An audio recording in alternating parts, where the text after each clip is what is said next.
সংসারে আমাদের জীবনে যখন কোনো সুখ বা দুঃখ আসে, তার জন্য আমরা কাউকে না কাউকে অবশ্যই দায়ী করে থাকি, তাই না? এই ব্যক্তি আমাদের সাথে এরকম কাজ করেছে, তাই আমার সাথে এমন হলো। ওই ব্যক্তি যদি এমনটা না করতেন, তাহলে আজ আমি ওই স্থানে পৌঁছতে পারতাম। সবই আপনার দৃষ্টিভঙ্গির উপর নির্ভরশীল। আর যদি আপনার দৃষ্টিভঙ্গি এমন হয়, তাহলে তা অনুচিত। সত্যি কথা বলতে, এই সংসারে ভিন্ন ভিন্ন ধরনের মানুষ আছে। এটা আপনার উপর নির্ভর করছে কিভাবে তাদের স্বাগত জানাবেন। একবার ভাবুন, আমি আমার দুটো হাত সামনে নিয়ে এলাম, দুটো মুঠো খুলে দিলাম। দুই প্রকারের মানুষ আসবেন, কিছু না কিছু দিয়ে যাবে। এই মুঠো যদি আমি বন্ধ করে দেই, তাহলে না কেউ আমাকে কিছু দিতে পারবে, না আমার কিছু যাবে আসবে। নিশ্চয়ই বুঝতে পারছেন এই দুই ধরনের ব্যক্তি কারা এবং তারা কি দিয়ে যান। আমি যদি নিজের মুঠো খুলে দেই, তাহলে কিছু ভালো মানুষ আসবেন, আমাকে আনন্দ, সন্তুষ্টি, জ্ঞান প্রদান করে যাবেন, ভালো অভিজ্ঞতা দিয়ে যাবেন।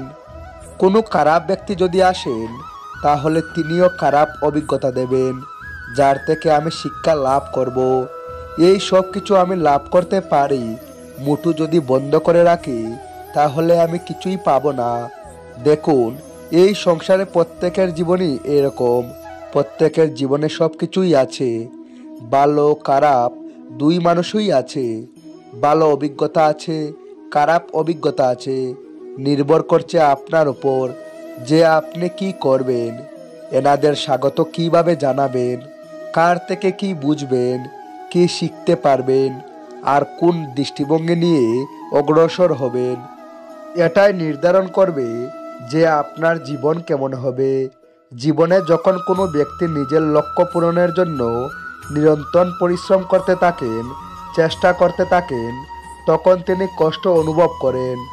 কখনো মানসিক কষ্ট, কখনো শারীরিক কষ্ট।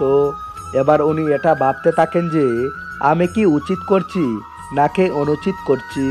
কারণ অন্যদিকে এমন একজন ব্যক্তিও আছেন যিনি একদমই পরিশ্রম চেষ্টা করছেন না।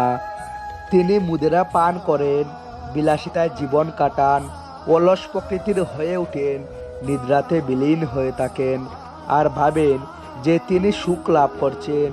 কিন্তু এরকম কেন হয়? কারণ যখন আমরা সৎ পথে থাকি, উচিত পথে চলি, লক্ষ্য প্রাপ্ত করার জন্য চেষ্টা করতে থাকি, তখন আমাদের ভিতরে থাকা নেতিবাচক শক্তি এবং পাপ এই দেহকে ত্যাগ করে দেয়। আর এই অনুভূতিটাই আমাদের দুঃখের অনুভূতি দেয়, কষ্ট দেয়। এবার সেখানে যদি আমরা কুপথে চলি, অনুচিত পথে চলতে থাকি, তাহলে আমাদের ভিতরে থাকা পুণ্য এবং ধনাত্মক শক্তি আমাদের দেহ ত্যাগ করে দেয়। আর এই অনুভূতির কারণেই আমরা সুখ অনুভব করি। কিন্তু কখনো ভাবেন যে এই সুখ বেশি সময় পর্যন্ত থাকে না।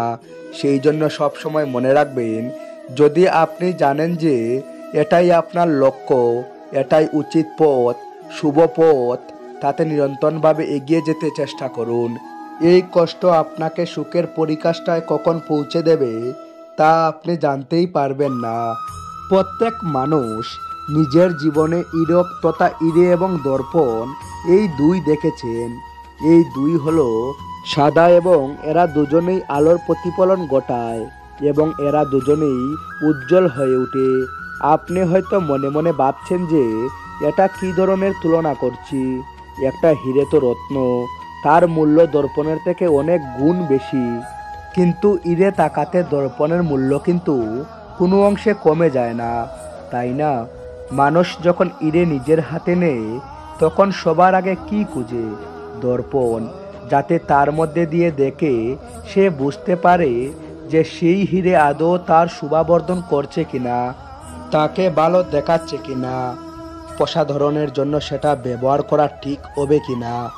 অর্থাৎ হীরের উপস্থিতিতে দর্পণের গুরুত্ব কম হলো না, দর্পণের কারণে হীরের মূল্য বোঝা গেল। আমাদের জীবনেও ঠিক এরকমই ঘটে। আপনারা যদি এই সংসারে নিজের আশেপাশে দেখেন, এমন অনেক মানুষ দেখতে পাবেন যারা নিজেদের ক্ষেত্রে মহান স্থানে পৌঁছেছেন, নিপুণ এবং শ্রেষ্ঠ হয়েছেন। আর তাদের মধ্যে আপনার নিজের মনে হয় যেন আপনি হলেন দর্পণ। নিজেকে ছোট মনে করবেন না। আপনার মূল্য কম হচ্ছে না, আপনার নিজস্ব মূল্য আছে। আর যদি আপনার অস্তিত্ব না থাকে তাহলে উনাদের অস্তিত্বের মূল্য সংসার বুঝতেই পারবে না। জীবনে সব সময় চেষ্টা করবেন যাতে আপনি আরও বেশি শ্রেষ্ঠ হয়ে উঠতে পারেন। আপনি নিজে যে স্থানে আছেন সেটাকে ছোট মনে করবেন না, তারও নিজস্ব একটা মূল্য আছে। যদি আপনি হিরে হয়ে থাকেন তাহলে অহংকার করবেন না, আর যদি আপনি দর্পণ হয়ে থাকেন তাহলে নিজেকে ছোট মনে করবেন না। মানুষ জন্মগ্রহণ করে, তার সাথে বইয়েরও জন্ম হয়।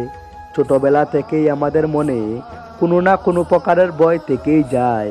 কেউ এই বিষয়ে ভয় পায় যে তার কোনো বস্তু তার থেকে দূরে চলে যাবে। কেউ এই ভেবে ভয় পায় যে আমি নিজেকে হারিয়ে ফেলব। কেউ এই ভেবে ভয় পায় যে আমার প্রিয়জনেরা তারা আমার থেকে দূরে না চলে যায়। কেউ এই ভেবে ভয় পায় যে আমরা যেন পথ না হারিয়ে ফেলি, ইত্যাদি ইত্যাদি। কিন্তু সত্যি কথা বলতে ভেবে দেখুন, এই ভয় বাস্তবে কি শুধুই একটা মনস্থিতি, আর কিছুই নয়।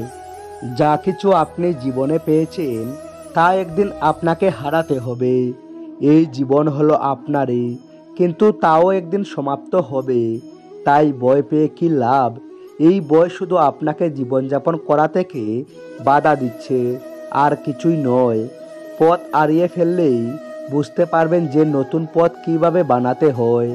কিছু মানুষকে জীবন থেকে হারালে তবেই আপনি বুঝবেন যে আপনার আপনজন কে। এই ভয়ের কারণে ভীত হয়ে থাকবেন না। এই তারা নক্ষত্র অন্ধকারের অভাবে গুরুত্ব হারায়। শিবকেও মহাদেব হওয়ার জন্য বিষ পান করতে হয়েছিল। প্রত্যেক পরিস্থিতি, প্রত্যেক সাফল্য আপনার পরীক্ষা নেবে। তাতে উত্তীর্ণ হওয়া হলো আপনার কর্ম। যখনই আপনি ভয় পাবেন বা সংকটের সম্মুখীন হবেন তখন সাহসের সাথে তার সম্মুখীন হন। মনে রাখবেন, যে সম্মুখীন হতে জানে সাফল্য তার সাথে সব সময় থাকে। তো বন্ধুরা, আজকের ভিডিওটি এতটুকুই। ভালো লাগলে শেয়ার করুন আপনার সমস্ত প্রিয় মানুষদের কাছে। Thanks for watching.